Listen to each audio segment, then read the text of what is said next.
Assalamu alaikum wa rahmatullahi wa barakatuh to some of you and peace out to the rest of you. The blackest hearted, blackest minded, blackest man on social media signing black in and shining again, asking you to hit the share button because the message is more important than the messenger. So let me tell you a little something about this message right quick. Before I get into the meat of it, upon which the title is based, I want to say this. I had some time to reflect yesterday. I had to reflect yesterday, thinking about what could happen, and as of this recording, have not received any notification that I don't have this job anymore. So I am to proceed as normal and may not be in jeopardy. I don't know, but so far it's not. So far no notification. But in thinking about this, I had to think to myself, well, how do you remain moral and retain your morality, or what little bit of it I have left, when you are also having to fight in conflicts, covertly and overtly? How would I apply this to my situation, and how would it apply to our situation in this gender conflict, which is actually a Cold War? And I would say it like this. You don't allow anybody to use your morality against you. That's the first thing. Don't let them do it. So you have enough to where you make sure that any grudges or gripes, any beefs are not your fault.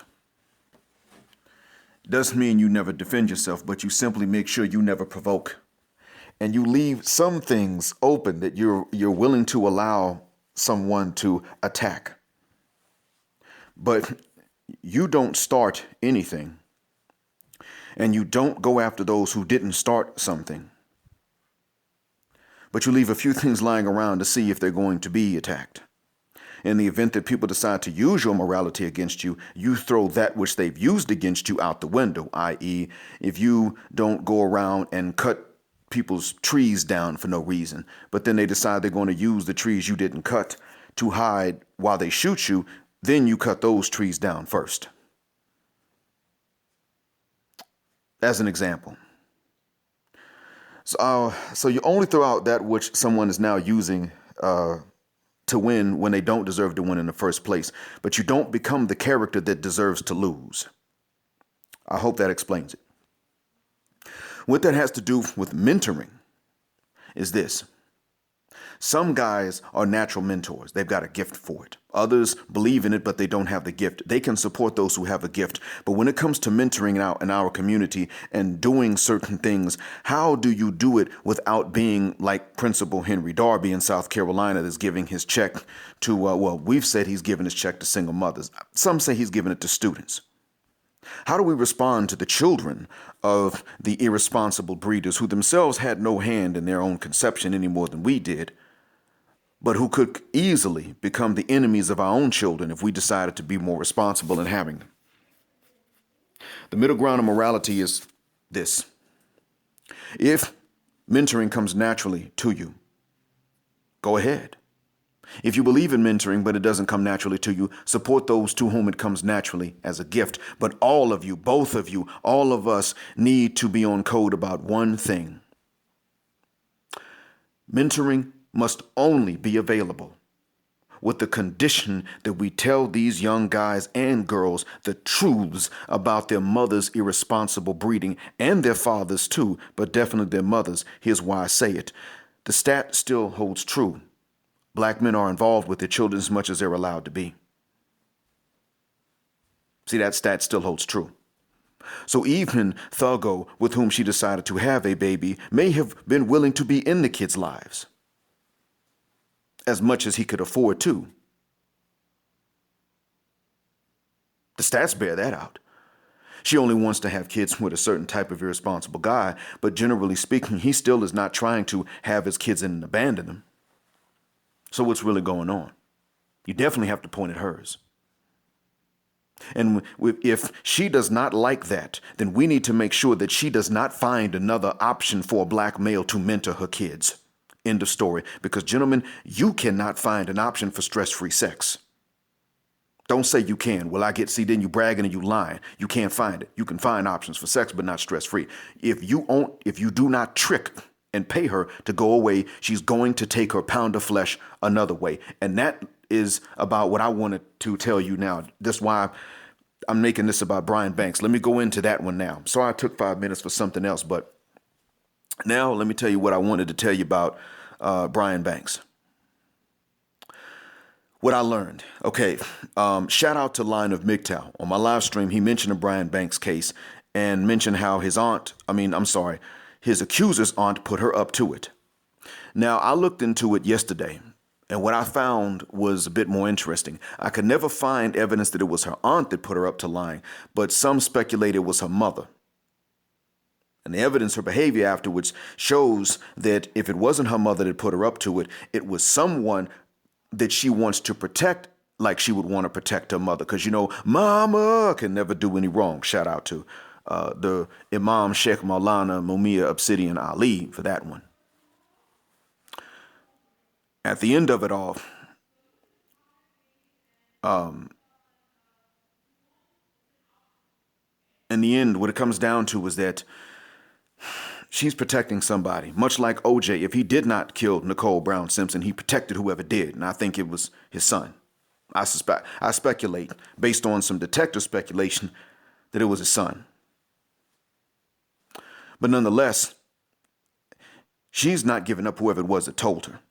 Now, in the community, who's that going to be? Aunts and mamas. I mean, we'll give up daddy if he does something wrong, but mama, we don't give her up. And her mom had a record herself. Juanetta Gibson, the accuser of Brian Banks, they met in the hallway at some point when he was taking a break for a phone call. And they went to some secluded area to make out. They never got actually busy. A teacher apparently caught them. They parted, went different directions. Later on, and this was in the early afternoon, I guess, or right before lunchtime. And then before the school closed out that day, he was arrested. He never went back to his house that day again. And he sat for a year in juvie until his case went to trial.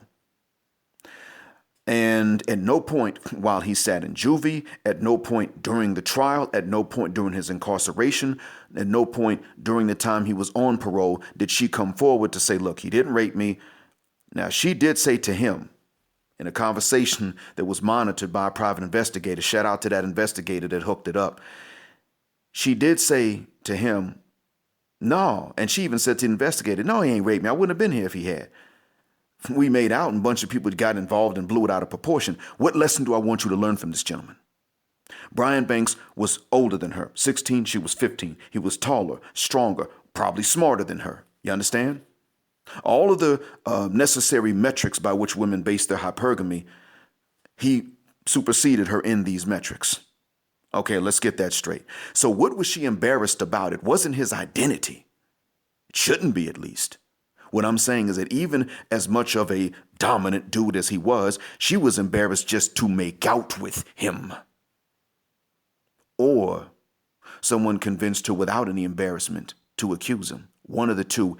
Whatever the case is, gentlemen, you must understand, this goes back to what I said before, that hive mind. And that hive mind says to them, it tells all of them. And if you leave the West, they still have this taught to them. They're still socialized to have this taught to them. You don't make your genitals cheaply available. And if you are not getting something tangible out that deal, you at least do this. And this is what they will do. The least they will settle for is the false accusation. It gets them nothing. But it makes you lose something so that in the end they can still say that their punani wasn't just so cheap. What they're not, they are all on code about this, Eastern, Western, anywhere. They're on code about one thing. You are going to pay something. And that's why I say you better start making your pipe. You better have a price attached to your pipe. And I recommend that it be marriage and submission. I recommend it for these. Yeah, there are spiritual reasons, but look at the practical reasons. I haven't had to mention religion one time, have I? But you can understand what I'm getting at here. I'm not saying this because I hate you. I'm not saying this because I want to castrate you mentally or any other way. It's not why. I'm not telling you to take a vow of celibacy like what they do to the Catholic priest. I'm also telling you not to fornicate. I can't control it, tell you and make you not do it. What I am saying is that I'm advising you to not do it, because if that becomes the case, the false accusations, you're open to that. That is what you are open to right off the bat. Right off the bat. There ain't no cheap booty call. Ain't no just come on over here and hit it and stop wearing it. I'm just trying to give you some because no, it ain't none of that. Because what happens when they're horny? When they're horny and all they want is a quick one, a quickie, most of us ain't the ones they call. Chances are they'll call a woman for that. I hate to say it, but they're more likely to do that. That's what messes me up. Check them out in women's prisons.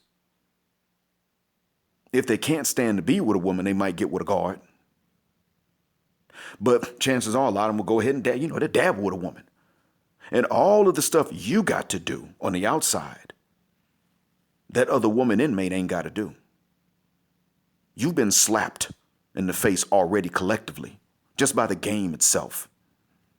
But it's because we've sat up here and been made to believe that we really can't be any different than what we are. In actuality, no, we can't be. It is possible.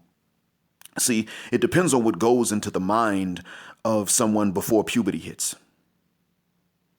The most important sexual organ is neither the male genitalia nor the female genitalia.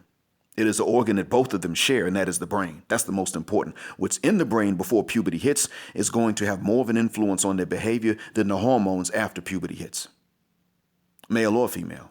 But you take males and we have an extra weapon, and that's fasting. I mean, they may say, well, sexually we're simpler. That's true, but that's just it. We are simpler. You let a young man know what the risks are. But also, I've also said young marriage has to be an option. It ain't going to be for everybody. Attorney Sperling and I are not going to agree on at what age a man should be married. We're never going to agree on that. I'm a Muslim. Young marriage must be an option. It ain't forced, but it's got to be an option. It's got to be there. But at the end of the day, this whole thing of free man, free pipe is not something we can continue to allow, because we have every reason to be suspicious when it seems like that's what's being offered. It's not. It ain't. Somewhere down the line, there's going to be something to pay every further mucking time. It's going to be expensive one way or another. And I'm not even telling you to marry in front of a courthouse where she has a weapon against you. I'm not even telling you that. No. That's not it at all. You can go in front of satisfy the spiritual requirements that your faith teaches you and leave the state out of it. That's actually the best way. With Pastor Darrell Howell, I think that's his name, he and I actually agree. If she insists you got to go in front of that courthouse, that's her insistence, and put yourself at her mercy, that ain't the one. So, understand this lesson from Brian Banks. What if we taught these young cats, along with the red pill knowledge, while they were young, we taught them these are the dangers. You're not wrong because you like women. You're not wrong because you're hetero. You're not wrong because you wonder about sex, because you want to know. She wants to know about it too. But they have something in them that makes them make it difficult, even when they're not worth any of it. You must understand the risk, and you must also understand that there's nothing so bad about you that you should be cheap and easy, let alone free. Believe you me, this dynamic can change. It is possible. We've already seen that when they reach a certain age, they're too old for us to really want to marry most of them, but when they reach a certain age, they can get down on one knee and propose. We've seen they can do it. They just got to get old enough and desperate enough. We've seen that. And we're going to see more of it. You can feel how you want about it. What I'm saying is we've seen that they can get to that point. Gentlemen, I'm telling you, they can get to the point where they got to ask, because it's already going on. They got to ask for what they want. It's just what they do is they say, well, if I'm going to ask for it, I'm going to put some kind of trap involved to it. And that's probably what happened in this case. Suppose we had these young men understanding, but by the time they're 16, they well understand that even if she says, hey, you want to go make out, he needs to be on guard.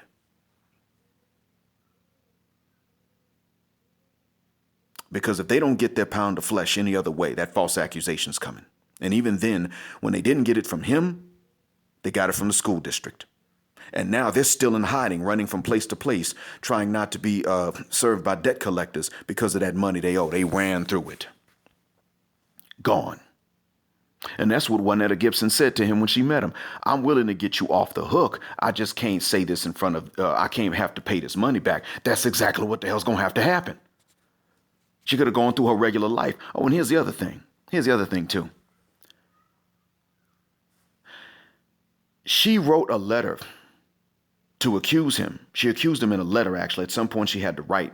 And they said that the spelling and the punctuation were atrocious.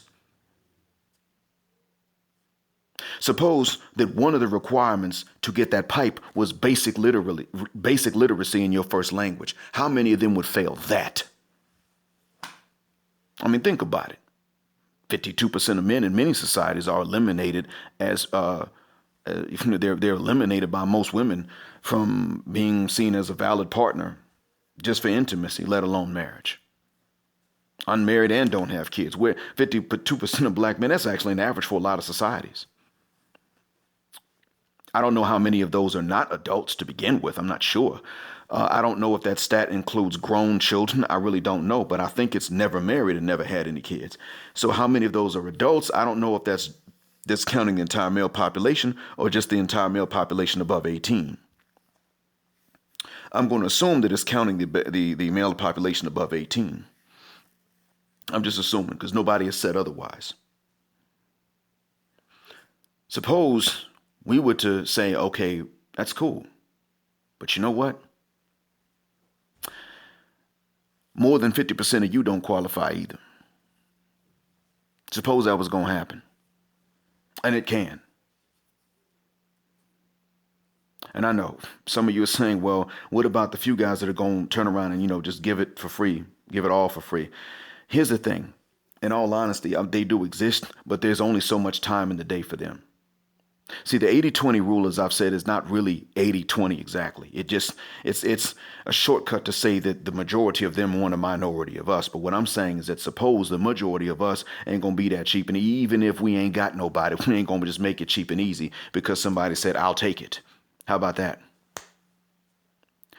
Suppose we had to work out terms and conditions beforehand.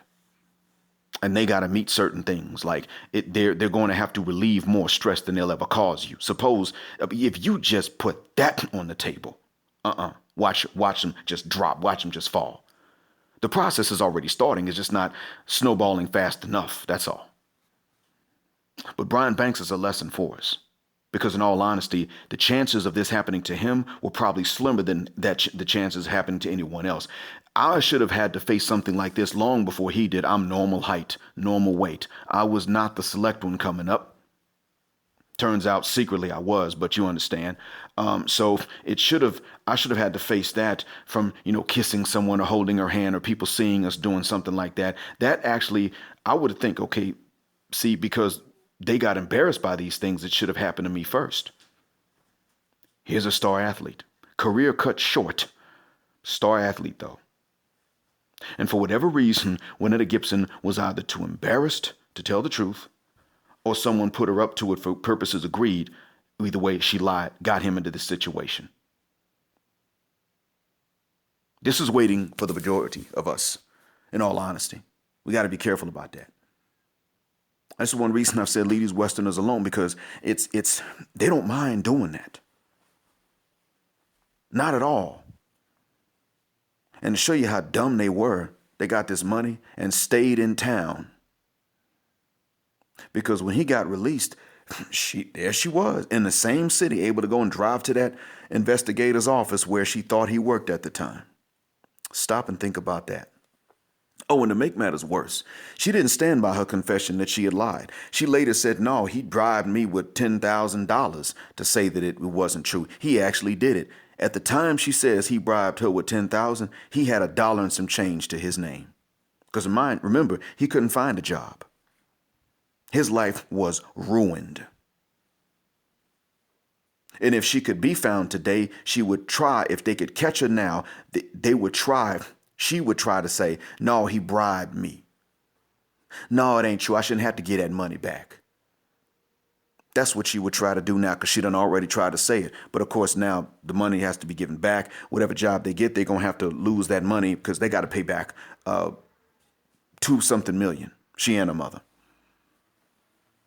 Anything just to make sure that you don't get that cheap relief that does not come with some other greater stress to offset it. Because when you think about it, there's really no other motive behind something like that. And they're all on code about it. The only motive for that is that they look at you and they think you just don't deserve anything that good by default. Then they make exceptions for a few guys. But that attitude, that's a warlike attitude.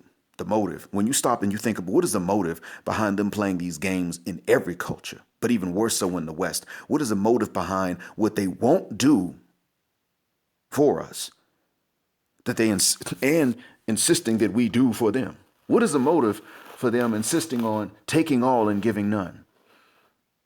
And taking a hell of a lot more than whatever they might give, then turning around and giving all and taking none from exactly who they said does not qualify and taught us from a young age does not qualify.